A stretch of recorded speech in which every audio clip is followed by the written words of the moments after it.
মুসলমানকে রক্তাক্ত করা। আপনি কি মনে করেন আমাদের সমাজের মুসলমানকে রক্তাক্ত করে কিনা?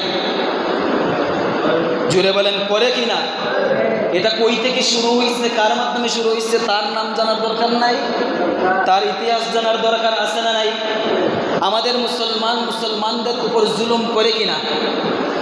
কথা বলেন, বর্তমান যুগের মুসলমানদের উপর জুলুম করে কিনা? অন্যায় করে কিনা? অন্যায়ভাবে আঘাত করে কিনা?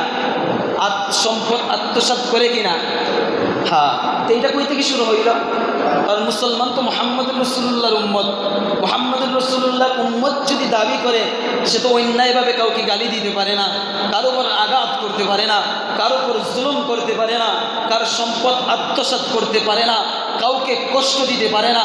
সে ভাববে কষ্ট দেওয়ার আগে, তাকে রক্তাক্ত করার আগে, তাকে আঘাত করার আগে তার বাবা 100 বার উচিত আমি তো সাধারণ কারো উম্মত না, আমি তো মুহাম্মদে আরবি সাইয়্যিদুনা মুহাম্মদুর রাসূলুল্লাহর উম্মত। অতএব আমি কারো উপর আঘাত করার আগে আমার বাবা উচিত আমি মুহাম্মদুর রাসূলুল্লাহর উম্মত।